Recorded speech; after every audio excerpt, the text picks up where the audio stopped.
believe you're fine wherever you are and wherever you're watching me from.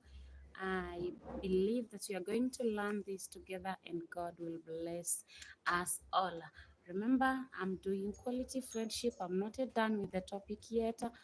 Previously, I did quality 1, quality friendship 2, and 3, and today I'm doing quality friendship 4. And I know that you stay tuned.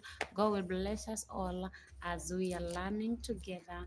And by God's grace, it's gonna be a blessing. Amen. Okay. Today I wanna tackle a few qualities again of a friendship. I'll be tackling only 4 because I don't want to that much. I'll be tackling only 4 quality friendship.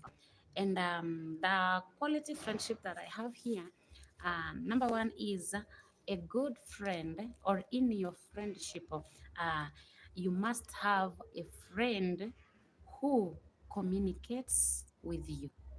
Praise the name of the living God. A friend that communicates with you. Okay, despite the challenge of the geographical, maybe distance and whatsoever, a friend should create good time and humble time to make sure that you are conversing. Because when you are talking, in your talk or in your conversation, that is when you people are bonding. But if you have a friend that keeps quiet, comes out of a blue, maybe after 2 or 3 months, and then he's like, how are you, bestie? What are you doing? How are you doing? That one is not friend. A friend is someone that will keeps in touch each and every time. They keep in touch to make sure how you are faring on, what you're doing, to know your progress. If there is any challenge in your life, they will have to understand. And in the communication also, when a friend has a good communication skill, this will help you two to keep a healthy friendship, because you cannot keep a healthy friendship when your communication is poor. And also, something else is when you have good communication skills, it helps you both manage the conflict amongst you two, or amongst the people that are befriending you. You help yourself manage your conflict, because at times you find that when someone has bad communication skills, you find that uh, the talking of other people, it's very rude. By the way, some people talk rudely. Some people, you'll never understand how they talk, you'll never understand their language, you'll never understand what they love, you'll never understand what they want to be done for them at the moment. But when you keep your communication lively, it will help you know that the friend that I'm keeping is of this attribute. So, something that I should do to this friend, not to offend, or maybe when we are offended, when we want to tackle our conflict amongst ourselves, there is a way that will help us communicate, because since we have been bonding together, so I know my friend and I know how to handle my friend. When we have a conflict, I know how to handle the person. That is very paramount. So when you are keeping a friend, remember this: communication amongst the friends, it's very paramount, because it is healthy for your relationship also. And another thing is, a friend must be kind, because a friend who is kind to you will always be kind to others. Praise the name of the living God. And this friend that is kind to you, when the friend shows you kindness, automatically this friend should show kindness to other people. Not like maybe the person is showing kindness to you, but when it comes to other people, he's discriminating them. He's like, no, these are not my caliber. No, forget about that. That one is not a good friend that you should keep for yourself, or in your company, or around your life, because this person will become a distractor tomorrow. Remember, when a friend is kind to you and he takes you out, and maybe he invites you to a company of people, where you are going there to that company of people, you begin bullying people, and like you come in a point where you feel guilty, you feel disgraced, you feel ashamed because of this friend, because of his or her unkind heart. That one is not a person that you should keep. You're only supposed to keep someone that is kind both to you and to other people. If the person chooses to treat you well and discriminate other people, then forget about that person, because sooner or later he will put you in the midst of fire. Like you'll find yourself in the midst of people, and there is a lot of criticism, there is a lot of bullying, and you are there. So you are the one who will carry the burden of shame. You are the one who will carry that burden of guilty. So avoid such kind of people. If someone is not kind, just put him aside, because he will cause you a lot of trouble. Another attribute of a friend is that a friend will always stand in the gap for you. Hallelujah. A friend will always stand up for you. Like, let's say, for instance, this friend goes somewhere and people are talking negative about you. Even if what they are saying is right, the person will always stand to defend you, and then come back later behind the tent and tells you, oh, come on, my dear, what you have done is not right. This thing was not supposed to be done like this. But he cannot join the company of the backbiters to talk about you and tell them, oh, you know what? He is even my friend, or she's my friend, so I know her better. In fact, she's done this and this, I've done to her this and this. No, that's not a friend. A friend will always stand up for you. If anything negative rises, maybe in the company, at the place of work, somebody rises a negative thing about you, this friend will stand and say, no, this one cannot be done. You don't know this person. I know this person very, very well. And this one, she or he cannot do that. Will always stand up for you. And this friend loves you unconditionally. This friend will always stand up for you and love you without any hesitation. Like, I love this person just the way you are, I love you. You don't have money, I have money. You know, some people have money maybe based on their backgrounds, where they are born, maybe because of their parents. They depend on their parents. And you come from a very humble background. Maybe you don't have money for upkeep or so. But this person will always love you unconditionally. Someone that loves you unconditionally, it's like the same way Christ loved the church. Christ loved us unconditionally. He paid it all for us while we are yet still sinners. So a friend will always love you unconditionally, no matter what.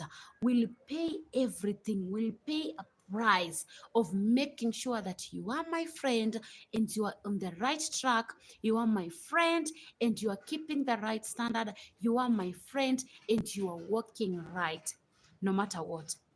Because you're my friend, I'm yet and I'm ready to cover up for you. That is a good friend. Another trait of a friend will always be patient.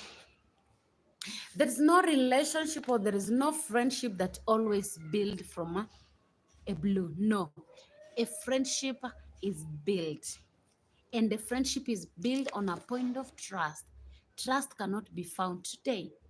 Trust is built. Okay, trust is built. So when you are building your friendship based on this, you will find that tomorrow your friendship will be growing to a certain level and will begin to blossom, and people will be admiring, like, how many years have you been friends? Like, we've been friends for 1 year or 2 years or 3 years or 10 years or so. Why? Our friendship, we've kept our friendship based on this, based on the strong foundation of the trust and understanding. If your friend cannot understand you, and if you cannot understand that friend, and vice versa, and if you cannot trust each other in that company, that means your friendship has no place to go.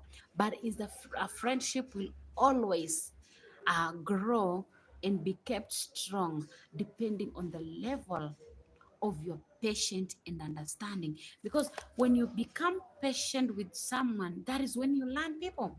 You cannot learn someone in a day, you cannot learn someone in 2 or 3 days, but it takes time to learn somebody, to keep your trust, and to understand somebody. So it takes time. So when you find people who are impatient, that means your friendship is heading nowhere. Until someone is patient enough to know you, someone is patient enough to understand what are your preferences, what you love most, what you hate, and everything about you. That is when you can be able to build friendship. And also remember, when you have patience in your relationship, it also gives you people room. Huh? It gives you room and guidance, and it gives you space. Like, for example, let's say, for instance, people have different, how do I call it? Different personalities. We have the choleric, we have the sanguine, we have the people who are phlegmatic. So if you don't have patience of understanding who your friend is, then you'll be quarreling each and every time. Because when there are some people like, have you ever met this person, you are talking and that someone is telling you, no, just keep quiet, let me think, like everything about you people has turned around. So when you keep talking, this person is not finding a room to express him or herself, so he's telling you like, no, just keep quiet, let me just go in my place, let me just rest and think and contemplate about this, and then I'll come back to you and respond. Because if you cannot be able to be patient with your partner, be patient with your friend in a friendship zone or in your relationship, you find that it will be very difficult for you people to tackle your disputes or to tackle the conflicts amongst you people, because you don't understand each other. But patience helps. Building a good relationship is determined by how patient you are in this relationship. Because when you give someone space, when you understand each other and you be giving people space, you're giving them and you're creating them a room for them to think on, how am I going to handle this thing? Okay, this thing is too much for me, it is too overwhelming and it is tough, but how am I going to cope up with this? If you don't understand that, and she or he doesn't understand that, that is your other party doesn't understand that, then the conflict between you will keep on going. The rankles within you people will be there, will be constant, and you'll find that your friendship is not built on a solid ground. Why? Because you don't have patience. You don't know how to cultivate patience in your relationship by understanding each other, trusting each other day in day out, and understanding each other. And this one, if you cannot keep the three things, um, keep a friend who communicates with you, keep a kind friends, keep a friend that will always stand in for you, and also keep a friend that is patient. If you don't have these people in your friendship, then your friendship is at stake. But if you have them, then you are good to go, and you're gonna stand on a solid foundation, and your friendship will last. I thank you so much for tuning in. God bless you and do you good. I just want to remind you, if you are new to my channel, kindly make sure you like my video, you share it to your family and friends so that they can be able to learn and be blessed as you are blessed. And also make sure you hit that subscription button, and make sure you put that bell on, so that each time I go live or I post a new video, you be posted and you follow me, and we will learn together. God bless you and do you good. Have a lovely time. Bye bye.